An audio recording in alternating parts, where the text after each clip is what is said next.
Welcome to Love the Way You Live with Charlie Lewis, where we connect with people and share their secrets of living a purposeful and fulfilling life, from travel to food to media and entertainment to dining. And today, we have the one and only Chris Chambers. So welcome to the show, Chris. Thank you for having me. Glad that you're here. For you guys out there in the podcast world, in the video world, Chris is the principal of the Chambers Group. It's a boutique public relations firm here in New York City. He's been doing that for 11 years. 11 years. So tell us about the Chambers Group now and how that all came about. Well, you know, it's funny. The way the company came about was really unusual and unorthodox because I was working at Sony BMG at the time, senior vice president of media and artist development. Okay. Under Clive Davis and all right, the legendary Clive. The legendary Clive Davis. And you know, and I didn't know you had a music background. I mean, I didn't know you came out of that. A lot of people came out of music industry. Well, I really didn't. You know, I was a journalism major at NYU. Okay. And, you know, again, we live in New York, very competitive. When it was time for me to do an internship, I wanted to do an internship at one of the local news stations or newspapers, but it was highly competitive. So at the time, you know, I was placed at a PR firm that just happened to work with the music labels and music artists. From there, that was my junior year. From there, after the internship ended, they offered me a job. Okay. But I still had another year left in school. So in that interim, I would go in for special projects. Okay.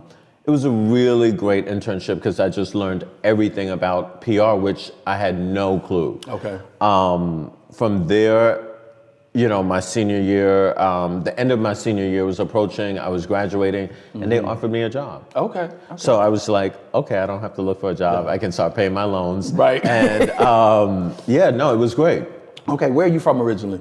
New York. Okay. Born in the Bronx, raised in, you know, the northeast section of the Bronx. Went to Mount St. Michael Academy, high school. All right. From there, went to NYU, and then from there, the career started.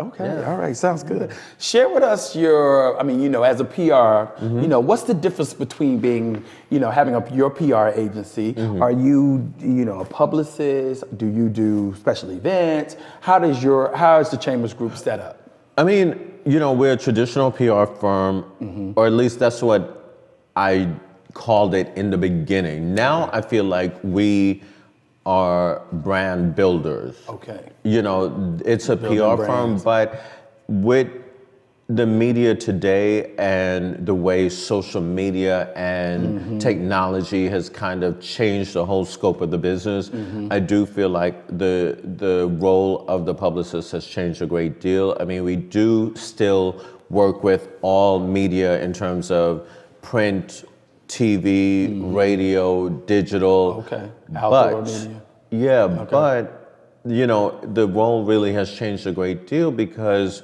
the media world is shrinking, especially the print world. Yeah. And so much now is online, and that world is really what's driving the whole media landscape. And with these changes, you know, the PR person, the role and the duties have changed a lot. And I do feel like we're closer more to marketing than what PR used to be. Right. Because I feel like we're now really a little bit more hands-on in terms of shaping the overall image of the client. And when I say image, not just the physical image, but just the feel of their brand. Right. Even if it's it could be a brand and not an actual person, but you're really more looking at the brand in front of you and how, you know, what it's gonna take to really shape this brand in the public eye. Okay, so do you do artists and as well as corporations? Yep. Who are some of your artists that you work with? I mean, we work from... If you can talk about it. Yeah, I mean, we work with everyone from Future to Jill Scott to Quvenzhané Wallis, the actress that was nominated at, you know, 7 years old, right. For her role in Why am I blanking? Like, I know, Beast of a Southern Wild. And, you know, it ranges to Essence Communications. Okay. So we do, you know, the company, the great thing about the Chamber Group is that our hands are a little bit in everything. I mean, we do music, TV, film, brands, you know, a little sports. And it's great because I think my background, my interest, these are things that I have always wanted to have my hand in. Right. So it's great to see that the company, from a business standpoint, that we really have our hands in a little bit of everything. So with a client like Future, what would you do for him? I mean, well, we've been with him from the beginning, and it's, you know, if for us, it's just, you know, constant. It's taking the face of, you know, his public persona and developing it as his career is developing. So it has been great. Like, he's a person that it's been great to watch go from you know, where he started, to Z, and see how he's built himself as an artist, and a recognizable artist, and a respected artist in, you know, that genre. And then also too, he's just not in that. He's in fashion too. Exactly. I mean, you've been able to cross him over into that lane too. Exactly. Is that something you do? Is that something his management does? I think with him, it's a collaboration in terms of, he was always so interested in fashion and image, and so, you know, working with him and helping him to develop those relationships in fashion, it unlike other clients, it wasn't so much of me saying, oh, I think this is a route that you should take. It was more like, this is where he wanted to go, so and us just helping him shape those relationships and getting, you know, putting him in those areas that he can, you know, be a part of that community and develop, you know, develop those business relationships in fashion. How do people seek you out? How do they find you? How do they find the Chambers Group? You know what? It's interesting because for the most part, I've been doing PR for 20 plus years. So a lot of it is just people knowing my work and really a word of mouth. And thank God, I think we do a great job. So, you know, people come back to us and refer us a lot. You know, so that's really the main, you know, way that we're usually found. How many people you have working for you now? It's like 12 of us. Okay, good. Yeah, that's 12 in New York and then 3 in LA. Who was your first celebrity client? You know, after I left, well, I'll tell you, well, give you the short part of the story. So when I left Sony, they thought I was going to go in-house to another company, but since I didn't, they asked me to be a consultant for the label. And so when I left and formed the Chamber Group, you know, I was still working Usher, I was still working Outkast. So I kind of inherited the artists that I was working with at the time. But then my first client outside of the Sony world was Jill Scott. Oh, okay. So Jill has been my longest client. Wow. And you know, again, she's Jill. We love her. So respected. Amazing actress. Amazing singer. Poet. Author. All of it. She's doing it all. She's doing it all. Yeah, and she's just such a visionary. I mean, working with someone like that is what keeps me going. Okay.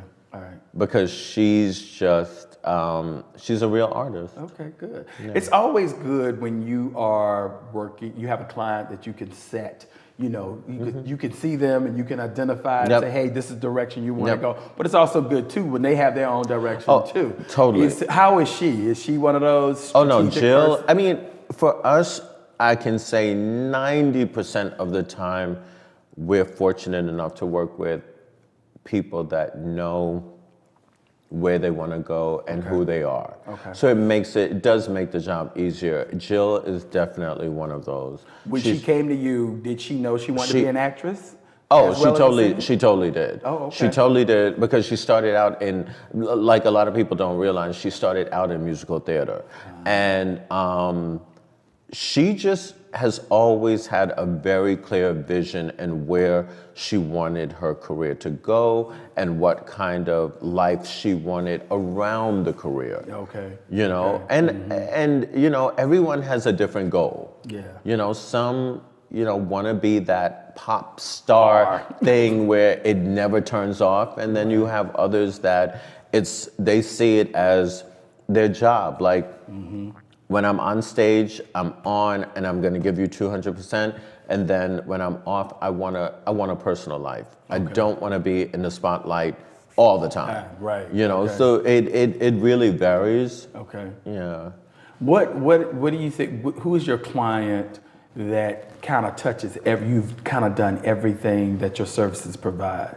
Is she one of those from, you know, putting on big events and handling? Y'all handle social media for your clients as well? Not handle, but we usually work with whoever is handling their social media. Okay. Just because so much of it now spills over into our world. Yes. Yeah. 'Cause it's changed the game on how people. Exactly. Yeah, I mean, you know. it's funny. I had a conversation recently with someone, and they were saying, you know, it's almost getting to a place where a person may not need a publicist because you're able, if you're smart enough and savvy enough, you could almost shape your persona according to your, how you use your social media platforms. Yeah, because you got so many of these Instagram followers out here now. Yeah. I mean, you got magazines that write about Yeah. you know, Instagram followers Yeah. and stuff like that, and we know a lot of people like that. And, you know, a lot of the media, a lot of the writers, a lot of the editors,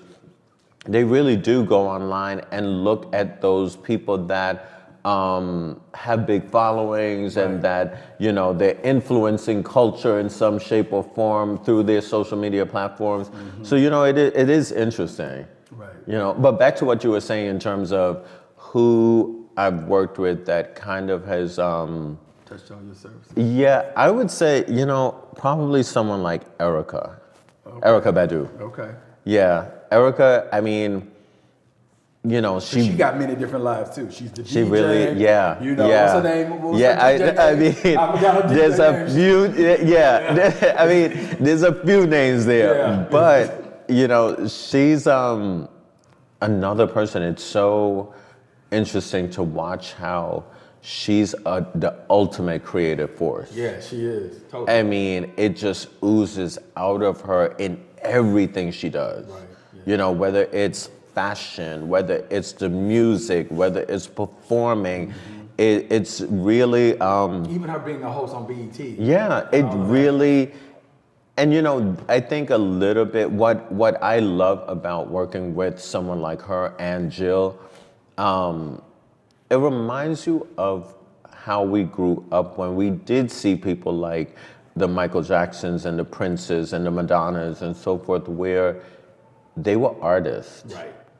They were artists, and they were real artists. They were artists before the crazy video era or YouTube era. or social media. I mean, these are people that literally worked on their craft and Right. and honed in on being great at what they do. And that's what we see in Beyonce. I Yeah, think I was just you know thinking that it's funny. Like even you know everyone looks at her and this massive career that she's built, but what she's really shown us is that she believes in greatness. Right. Yeah, she does. And And she's another person that studies the craft of everybody Yes. that came before Yeah. her, and she's Yeah. really And she's- using the today's that model, yeah. and also striving to always give 200% and not 100. And you know, it's something that I learned from the people that I worked with in the past, like L.A. Reid and Jimmy Iovine at Interscope, because they are the last of the real music guys, along with Clive, and working for them really taught me that being a superstar is so different than just being a star or a celebrity. There's a difference. Right. And what is that difference? It's the drive. It's only it's seeing and breathing what you do and wanting to be 100 all the time. Okay. Right. You know. Right. How do you switching gears from artistry or artists to corporations? How do you broker deals and relationships with corporations? Well, you know, working with brands and corporations is totally different. It's something that I love because for me, I love constructing a plan and executing. And with brands, you present, you discuss what the goals are, you create a plan, and then you execute. Right. So and what I love about that, there very little emotion involved. Yeah. It's like this is the timeline. This is what we're doing, These are the deliverables. and that's it. Right. And I love it. Yeah. It's a world that even though I started out more on the entertainment side of PR, it is a world because of just my skills that I love in terms of building a plan and watching the steps that we're taking to get to that ultimate goal. Right. Yeah. Are they looking at how are they using social media today as well? I mean, Oh, totally. Well, I know. How do you see social media evolving in the future, and where do we go from here? What's happening in your world? What do you think is happening next? What's the next wave? Well, Facebook I think here to stay. Is Instagram? Is anything? Well, I think it's up always now? gonna evolve, and there's always gonna be the next thing. But I definitely know it is here to stay. Okay. The days of, I think there are a few people that are still hanging on to, but we used to do it that way, and and no, I think it's not gonna go back. Okay. It's only going forward, and I think we have to adjust to the changes and adapt and realize that because technology is something that constantly is moving and it's moving the culture and the way we live, the way we think, the way we take in news. Okay. It's only we're going to see a certain sector of media continue to shrink. Okay. But then you have another sector that's building and growing where we're getting news faster and a little bit more accurate, and it's a different style. Right. Okay. And like everything, I mean, we grew up as kids where there weren't cell phones. No, and you missed a call. Right. And then we saw the whole cell phone thing come about, Right. and the changes from the big phones that took up your whole hand to like these little small things. Yeah, so it's part of life. Okay. All right. So stay tuned. Yeah. We'll come back with Chris for part 2.